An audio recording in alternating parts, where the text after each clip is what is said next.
부활절을 이제 맞이해서 이제 우리 마음 속에서 늘 이렇게 스스로 질문을 해야 될 게 하나 있어요. 부활이 과연 기쁜가? 이제 그거에 대한 질문을 해야 돼요. 그리고 남들이 이제 교회에서 기뻐하니까 나는 그 부활의 기쁨이 뭔가를 생각을 해야 되겠죠. 그냥 그걸 언제쯤 부활할 때마다만 생각하는 게 아니고 항상 생각을 해야 되는데, 물론 절기라는 것이 이제 그것을 더 중요하다기보다도 그걸 상기하자는 의미에서 이제 하는 건데, 그 부활의 기쁨을 어떻게 느끼는지 그걸 오늘 이제 봤으면 좋을 것 같아요. 이 본 말씀에 이제 보기 전에 이제 그 요한일서 지금 있는 13절, 14절, 15절은 이제 한 가지의 덫에 걸리면 안 돼요. 무슨 우리 사고의 틀에서 이제 성경을 공부하거나 성경을 배우는 사람들 가운데서 틀에 갇히는 경우가 있어요. 이제 더 이상 못 나가는 거예요. 그게 뭐냐면 삼위일체예요. 삼위일체. 성부, 성자, 성령 세 분이면서 한 분이시고 한 분이면서 세 분이라는 그 틀에 갇혀버리면 그게 힘들어져요. 그러니까 이제 우리는 하나님을 믿잖아요. 하나님 믿고 이제 하나님 말씀을 믿잖아요. 그러면 그 하나님이 우리에게 구원에 필요한, 그리고 우리 삶에 필요한, 그리고 모든 좋은 것들이 그 안에 성경에 다 담겨져 있어요. 담겨지 이제 그거를 발견하기가 이제 굉장히 어렵죠. 어려운데 쉬워요. 하나님이 해주시기 때문에 하는데, 그 하나님의 그 부분에 대한 지식은 하나님이 말씀을 알지, 그것은 우리에게 유보시켰어요. 우리가 알 수가 없어요. 알 수가 없고, 그 부분에 그 영역에 속한 것이 이제 삼위일체의 영역이에요. 그래서 성경이 그렇게 말했기 때문에 이거는 그냥 지식이에요. 지식. 하나님의 지식은 우리보다 크기 때문에 우리가 모르는 부분이 있어요. 아무리 설명을 해도 모르는 그런 부분이 있어요. 그래서 그게 그 지식, 우리가 빨리 알아야 될 지식은 하나님의 지식을 내가 갖고 있어서 어떻게 우리 삶에 적용이 되고 어떻게 그 삶에 대해서 생각할 수 있는지, 이제 그거가 급해요. 그게 급하고, 이제 그런 의미에서 이제 삼일체의 덫에 걸리면 안 되고, 근데 여기서 삼일체가 나와요. 삼일체가 하는 역할, 그 지식은 알아야 돼요. 삼일체가 어떻게 하는지 그 지식은 알아야 되고, 그걸 왜 알아야 되는데, 하나님에 대한 지식은 알면 알수록 굉장한 능력이 생겨요. 그래서 그러는 거예요. 그래서 난 몰라도 돼, 그런 게 아니고 폭이 넓어지고 굉장히 커다란 그 지식을 이제 알게 되죠. 왜? 말씀이기 때문에 그래요. 말씀이기 때문에. 말씀은 그 자체로 능력이 있어요. 조금만 수박 겉핥기라 할지라도 말씀은 능력이 있어요. 그래서 이제 그걸 알게 되면 이제 여기서 오늘 본문의 내용을 이제 살펴보면 좋을 것 같아요. 그 중에 이제 부활이 들어가 있는 거죠. 13절을 보시면서 설명을 드리는 게 좋을 것 같아요. 그의 성령을 우리에게 주심으로, 그러니까 13절, 14절에 있는 성령, 14절에 아버지는 성부, 그 다음에 아들은 뭐 물론 아시다시피 성자죠. 자, 그 역할이 다 좀 다른 분이에요. 같은 분이신데 역할이 달라요. 그의 성령을 우리에게 주심으로 우리가 그 안에 거하고 그가 우리 안에 거하시는 줄 아느니라. 하나님은, 성령님은 어떤 역할을 하시냐면 우리가 알도록 해요. 뭐를 알게 돼요? 이게 물론 이제 믿도록 하는 건데, 뭐를 알게 한다고요? 하나님이 나에게 있다는 걸 알게 해요. 근데 이제 이게 성령이 아닌 다른 부분으로 이제 해석을 하게 되면 이제 해석할 수가 있어요. 어떻게 해석할 수가 있냐면, 그러니까 이제 우리가 어떤 사랑하는 사람을 만나거나 사랑하는 사이가 되거나 뭐 이렇게 되면 사랑하는 사람을 늘 생각을 하잖아요. 마음속에 생각을 하고, 그게 문학적이고 낭만적으로 생각을 하잖아요. 그래서 나는 그 사람이 내 마음에 항상 있어, 이렇게 얘기하잖아요. 문학적 리터러치가. 그게 아니라는 거예요. 그러니까 이제 모든 사람들이 그런 낭만적이고 문학적인 표현, 그것에 익숙하고, 세상은 다 그렇게 가요. 세상은 뭐. 그래서 정말 하나님이 내 안에 있다는 사실에 대해서 그거는 믿지도 않고, 믿는 사람도 이상하게 생각하고 그 말이 안 되는 거예요. 근데 우리는 하나님을 믿잖아요. 우리 이제 놀라운 지식을 믿잖아요. 지식을 믿는데 어떤 지식을 믿는 거냐 하면 믿음이에요, 믿음. 하나님이 내게 말씀하셨어요. 그분이 내 안에 거하신다고. 그래서 세상 사람들은 이렇게 얘기를 하면 뭐 기독 믿는 사람도 그런 어떤 얘기를 하냐면 신비주의라고 그래요. 신비주의. 그런데 잘 아셔야 될 게 있어요. 뭐를 아셔야 되냐면 주의, 이즘은 다 본질에서 이탈된 거예요. 모든 이즘이 그래요. 극단주의도 그렇고 뭐 이게 다 이탈이 된 거예요. 모든 복음은 좋아야 하는데 복음주의는 문제가 있는 거예요.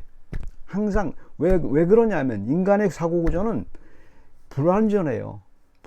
아무리 철학가라 할지라도 불완전해요. 그래서 그걸 못 잡아요. 설 수가 없어요. 그 뭐 동서양의 모든 머리 좋은 사람들이 결론을 낸 문제인데 자기는 할 수 있다고 생각하는 사람이 그게 주의예요. 막시즘 딱 그거 다 주의예요. 해결이 안 되는 거예요. 이제 그래서 이제 여기서 이제 다시 돌아와서 이제 하나님이 내 안에 있다는 사실에 대해서 성경은 신비라고 얘기했어요. 신비주의를 얘기하지 않았어요.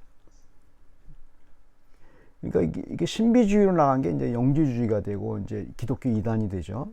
우리는 뭘 믿는 거냐 하면 살아계신 하나님이 예수 그리스도, 부활하신 예수 그리스도가 내 안에 있는 거예요, 지금. 아니, 그게 어떻게 가능해? 승천해서 하늘로 올라가신 예수 그리스도가 거기도 있고 내 안에 있단 말이야? 말이 안 되는 거 아니야? 그렇게 해서 나온 게 여호와의 증인이에요.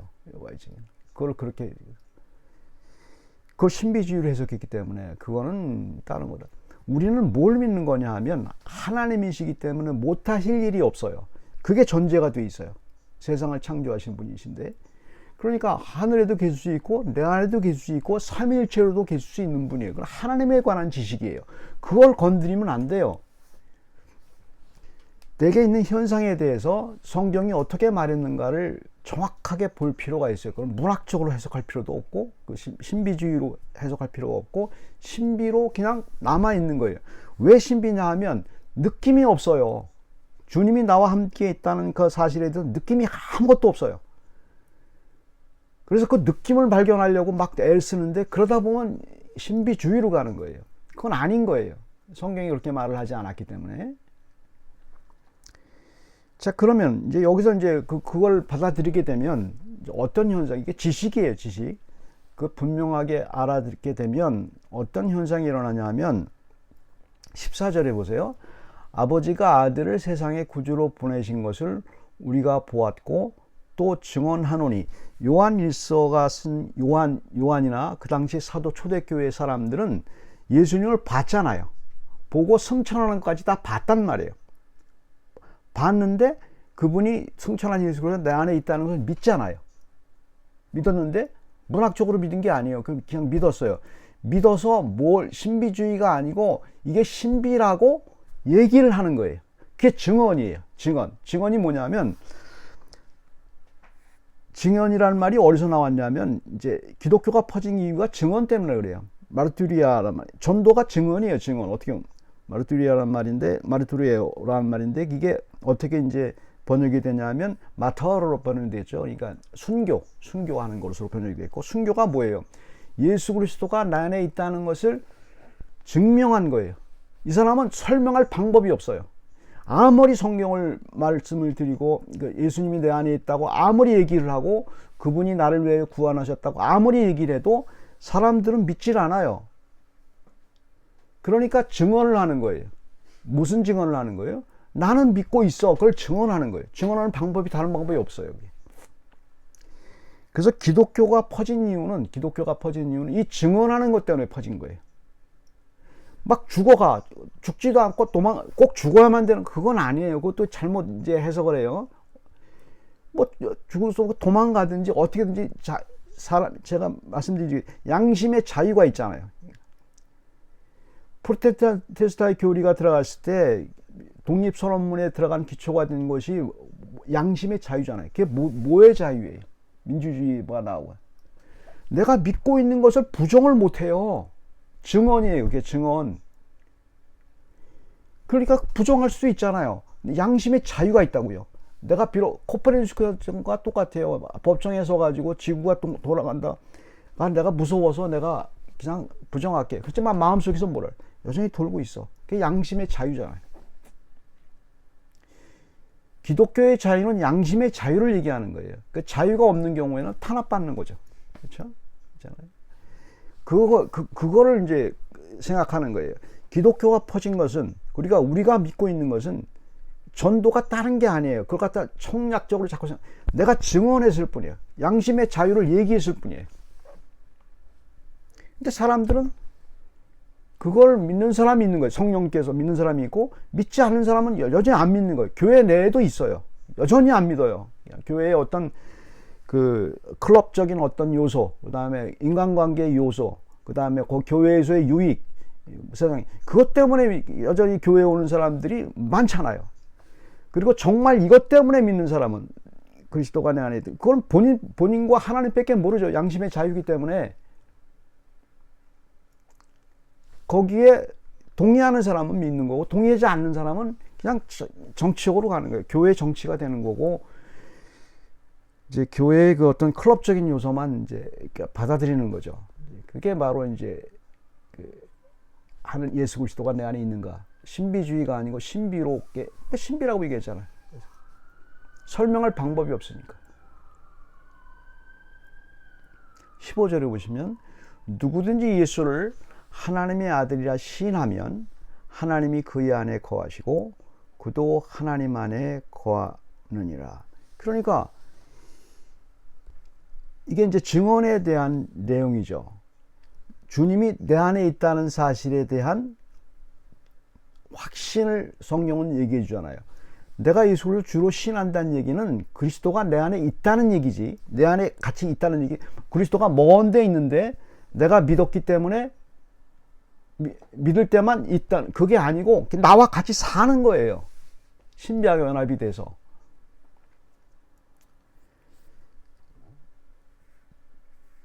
그렇게 되면 이제 어떤 현상이 있느냐.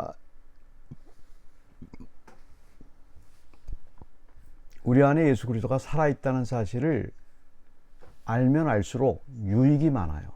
굉장한 유익이 많아요. 어떤 유익이 있어요?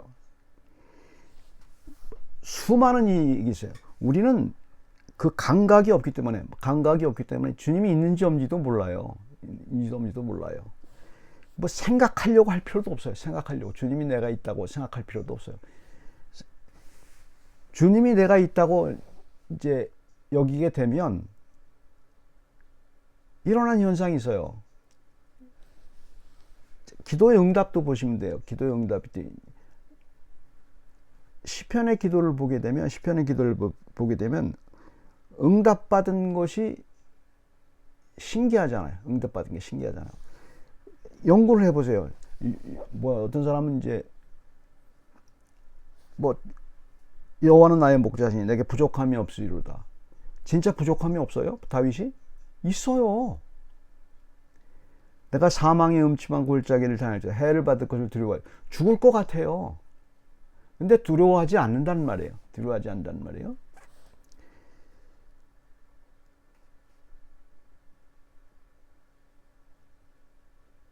그게 어디서 온 것 같습니까? 그게 하나님이 주께서 나와 함께 하심이라. 그 응답을 받은 거예요. 기도의 응답이 바로 그거예요. 그러니까 다윗도 그 기도를 보면은 우리와 비슷한 기도를 많이 해요. 욥도 그런 기도를 많이 하잖아요. 나를 죽여달라고. 너무 힘드니까, 고통스러우니까. 주님이 같이 있는 걸 아는데도 고통스럽다고요. 고통스러우니까. 근데 기도가 그거예요. 응답을 받잖아요. 무슨 응답을 받아요? 내가 너와 함께 있어를 아는 응답을 받잖아요. 그러니까 우리 항상 같이 있었어요. 야곱도 마찬가지예요. 계속 고통스럽게 기도하는데 그때 돌베개 일어나서 무슨 기도를 해요? 하나님이 나와 함께 하셨는데 내가 몰랐네? 이 기도를 하잖아요. 응답이 바로 그거예요. 기도가 바로 그거라고. 하나님이 나와 함께 있다는 걸 정말 알게 되면, 정말이냐? 알게 되면 완벽해져요. 세상이. 응답을 받은 거예요. 완벽하게. 혹자는 뭐 욥이 이제 나중에 이렇게 돼갖고 여러 가지 재물의 복을 받지 않았느냐 얘기하는데 그거는 프리피겨. 그러니까 그 예수 그리스도의 전형이기 때문에 이제 욥이 이제 친구들 위해서 기도했다는 것은 예수 그리스도가 우리 위해서 기도하는 것과 똑같은 프리피겨예요. 구약은 항상 프리피겨, 그러니까 오버섀도우, 그러니까 그림자로 얘기를 해야 돼요. 그러니까 그렇게 했을 때 그림자로 표현한 게 물질적인 복으로 표현한 거예요. 그걸 구약은 다 그렇게 돼 있어요. 근데 실제적으로 구약이라 할지라도 다윗이 한 기도라든가 시편의 기도, 그러니까 모든 기도집이 시편이잖아요. 보면은 물질적인 복이 그게 아니에요. 오히려 물질적인 복은 어떻게 나와요? 악인들이 더 잘 살아요. 오늘날 마찬가지 물질적을 더 많이 받아요. 악인들이 오래 살고 그 다음에 건강의 복도 많이 받고 물질적으로 더 많이, 실제로 그렇잖아요. 반드시 그런 건 아니지만 실제로 그렇다는 말이에요. 근데 기독교인이 받는 응답은 다른 거예요. 부자임에도 불구하고 고통스러울 수 있죠. 물질적인 것만이 아닌데 건강이 나쁨에도 불구하고 좋음에도 불구하고 고통스러울 수 있잖아요. 그러나 하나님은 어떤 응답을 줘요? 키를 준다고. 끝까지 하나님이 그 안에 있는 사람은 그것을 밝혀내줘요. 확 알려줘요. 평상시엔 몰라요. 아무것도 몰라요. 감정도 없고 아무것도 없어요. 그런데 기도하게 되고 하나님 응답을 주시면 네가 있다는 걸 확 보여준단 말이에요. 그래서 그게 응답을 받는 거예요. 정말이냐? 그게 증인이에요. 그걸 한 사람들이 기독교가 지금까지 내려온 거예요. 초대교회 때까지. 진짜네? 주님이 나와 함께 있네? 있었는데, 과연 여기 있었는데 몰랐네? 이게 기독교인이에요. 그것 때문에 이제 사는 거예요. 기독교인이 사는 이유가 바로 그거고. 남들과 똑같이 고통을 받아요. 남들과 똑같은 고통을 당해요. 더 심할 수 있어요. 더 심할 수 있는데 포기가 안 돼요. 왜? 그게 있기 때문에. 결국은 하나님은 선하게 인도한다고 확 알려준다고. 그것 때문에 우리가 기도하는 거예요. 그것 때문에. 하나님이 안 계신 것 같거든요. 내 안에 분명히 있다는데 없어. 그 증거가 안 보이는 거야, 증거가. 너무 고통이 심하니까. 근데 그게 된단 말이에요. 그게 믿는 사람들이에요. 그러니까 내 돈에 아무것도 없어도, 무화과 나무가 없고, 뭐 열매가 없고, 아무것도 없어도, 이게 되는 거예요. 어떻게 기도로 그게 되냐고. 그게 이상하지 않아요? 그게 신비 아니에요? 어떻게 기도로 그게 되냐고, 그게. 될 게 따로 있지. 세상 사람들은 그렇게 생각한단 말이에요. 그러니까 믿는 사람만 기도의 응답이 뭔지를 알아요. 기도가 뭔지를 알지. 믿지 않는 사람들은 주문이에요, 주문. 비나이다, 비나이다. 그 다음에 끝나면 바이바이예요. 기도 안 해요. 기도할 필요가 없으니까 그 사람들은. 믿는 사람들은 기도가 호흡이에요. 그거 안 하면 죽어요. 하라고 그러는 게 아니에요, 기도가. 저절로 되는 거라고요. 안 할 수가 없어요. 그러니까 이게 거꾸로 된 거예요, 세상에서는. 세상 사람들, 믿지 않는 사람들은 맞추다 보니까 이게 거꾸로 돼버렸어. 그래서 그게 자연스럽게 되는 줄 알아. 그래서 기복신앙이 나오고 자꾸 이상한 게 나오잖아요. 부활이 바로 기쁨이 바로 하나님이 살아계세요. 부활이 바로 그거예요. 주님이 내 안에서 살아계세요. 살아계세요. 그걸 알기만 하면 굉장한 능력이 벌어지는 거죠. 세상을 가진 사람이 되는 거죠. 왜? 하나님을 가졌으니까. 그래서 사는 거예요. 그래서 하나님을 가진 사람은 우주를 가진 사람이잖아요. 그게 확 온다니까요. 그게 믿는 사람이에요. 그러니까 믿는 사람들의 기도는 호흡이에요. 그거 없으면 죽어요. 죽은 사람이에요. 그게 바로 이제 부활을 아는 우리들의 삶이죠. 같이 기도하겠습니다. 사랑의 하나님, 주께서 저희와 함께 한다는 사실이 어떤 철학적이거나 현학적이거나 문학적인 것이 아니고 신비하게 주님이 나와 연합되어 있다는 사실을 고백을 하면, 시인을 하면, 예수 그리스도가 하나님의 아들 고백을 하면 있다는 사실을 저희가 믿습니다. 하지만 세상에 살면서 저희들이 둔하고 육체를 입고 있으므로 세상의 것에 휩쓸려서 잊어버리게 될 때 하나님은 그만두지 아니하시고 우리를 불안하게 만드셔서 고통 가운데서 우리를 불안하게 만드셔서 주님을 찾게 하시고, 그리고 거기서 주님이 나와 함께 했다는 사실을 알게 해주시는 그 놀라운 은혜를 감사드립니다. 주께서 저희와 함께 하시고 저희를 끝까지 선하게 인도한다는 사실을 믿도록 해주시는 성령님의 은혜가 감사합니다. 모든 것을 감사드리고 예수 그리스도의 이름으로 기도드립니다.